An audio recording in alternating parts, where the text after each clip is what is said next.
to show me Rings of Power. Yes. So, Okay, while I search that up, why don't you give me a little recap of, you saw the first season? yeah, I did. Yeah, And why don't you give me your thoughts on the first season? I have not seen it, guys. I had no intention, had with the D, had no intention, unless you guys convince me, unless he convinces me, unless the trailer convinces me. Well, we've still got to do the other Lord of the Rings, the cartoon one. Also, we had Lord Crow Gaming.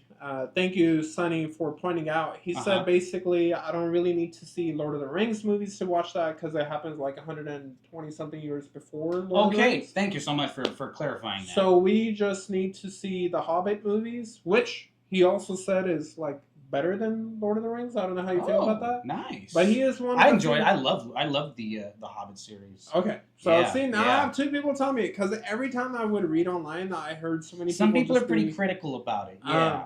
But yeah, so visually beautiful. The audio is incredible. Like the storyline is wonderful. I'm not super critical when it comes to it anyway, but.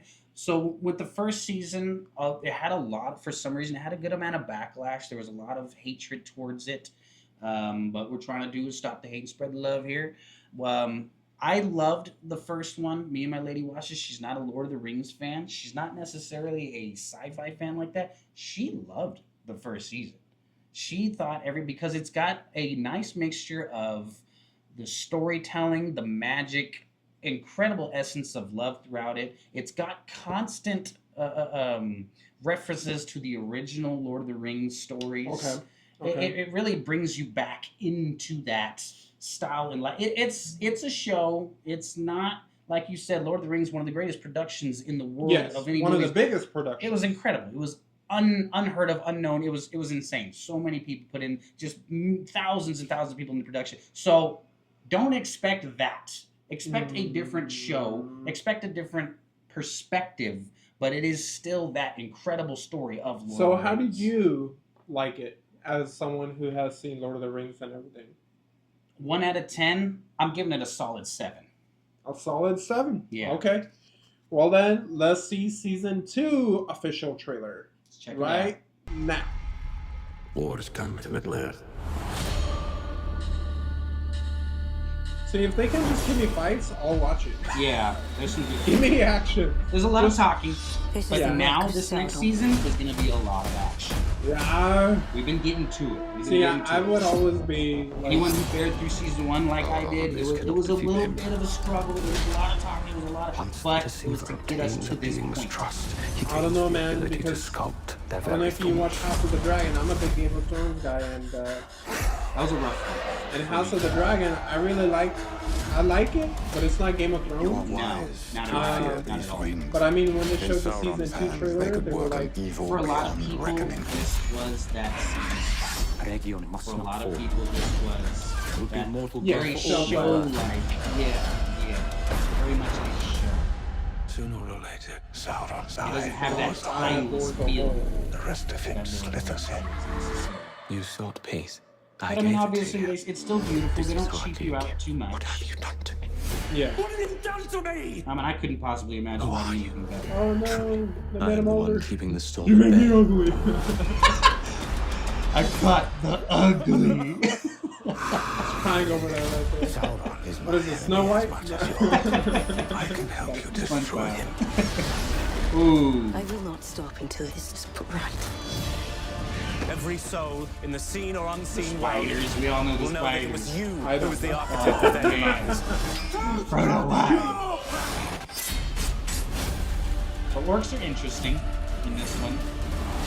A couple of them are actually a little bit handsome, which is kind of neat. The great tale of our age is being But you get to go through the story with Sauron and understand really what made You think it those was only trilogies you who put happen. yourself in my power? So he becomes that? Yeah. He becomes the bad guy? Yeah. So he becomes Sauron? Yeah. I think that was the guy, yeah. He becomes that deep knight with all the armor and all this power with the ring. And this is before they even made the rings. Oh, gotcha. Yeah. So this is way before. Okay. Yeah. So, see, I liked that it was action filled. Right. However, I have to be very cautious because I hope they don't pull a Game of Thrones on people because not Game of Thrones. I'm sorry, House of the Dragon. Because when they were teasing season 2, they were showing all the action with the dragon fights and everything. And you're like, this is it. Season 1 was all talking leading to this, just like you said right here. That's exactly what everyone was thinking. And then you watch season 2, and it's like maybe 2 episodes where they had action. Ouch. And now everyone's like, yes, all right, they're leading us to season 3. Season 3 is you. Are you? No, I'm not caught up. I'm not caught up. Okay, well, the way the House of the Dragon ends, you'll see it yourself. It seems like okay, now season 3 is going to be action filled, and I hope it is, but I can't count on it. So I'm saying the same thing here. Like, and I hope all the fans of Lord of the Rings are not disappointed because of that. As someone who hasn't seen any of the property, but I will, as suggested, go ahead and watch the Hobbit movies. Some people get bothered with this because of things like they'll follow the hobbits around, and it's kind of a slower story. So a lot of people get upset about that. But the hobbits are a huge part of Lord of the Rings, so it may be a slow part of the story, but it is what gives you the reference to the greater parts of Lord of the Rings. Right. And see, like, that's where it's like, when it comes to deep stories like this, I don't think people understand the importance of lore. Like, especially when the books are like hundreds of pages long, you can't just take out the action pieces. Now, you could, like, a lot of people had problems with, I remember when Game of Thrones, and this is like when Game of Thrones was really, really good, like 20 out of 10 good. You know, this is the first 4 or 5 seasons where it was just a masterpiece. Season 1. And I remember so many people telling me it's boring. There's no action. There's nothing happening. I'm like, dude, it's a lore. Like, there's so many books, so many pages. You can't just have all these story plots be ignored and then just have this war and everything fighting for no reason. Then they lose that merit. They lose the importance. You don't have anyone you care for. Yeah. In fact, the later seasons of Game of Thrones prove that, because once they went ahead of the books and they started rushing everything, you lost that care for some of the characters. Oh, absolutely. If you don't create a character development for people to have a passion or a connection to the character, you can just start killing them off like crazy. And don't get me wrong, Game of Thrones would kill people off, as we know, left and right. But it would be people that we were invested in, so it would make you feel a certain way. And eventually people started dying. You just didn't really care because they started rushing everything. They started getting, we got to get to the action. Let's have this person happen. So that's the same thing here. Yeah. You can't necessarily judge a show and everything for being too slow if it's exploring the lore. Now, where you can say it's too slow is if it has filler, meaning if it has meaningless conversations. I don't know about this, but I do know every conversation, every scene from Game of Thrones meant something.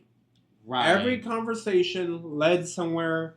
Every conversation made you know where that person stands. I don't know anything about that. That's why I bring up the Hobbit scene specifically, because there are a lot of little conversations that they totally could have done without, but it helps you feel like you're there with them, because they're such simple conversations that it helps you feel. Yeah, exactly. Yeah. So I mean, and once this is out, maybe that's the order I'll go. I'll go the Hobbit series.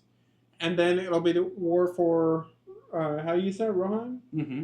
Rohirrim. And then after that will be the Rings of Power. And then maybe, once this is done, then I'll finally watch what all of you guys seem to call the Holy Grail, which is the original Lord of the Rings trilogy. And that'll be a nice way to finish it off.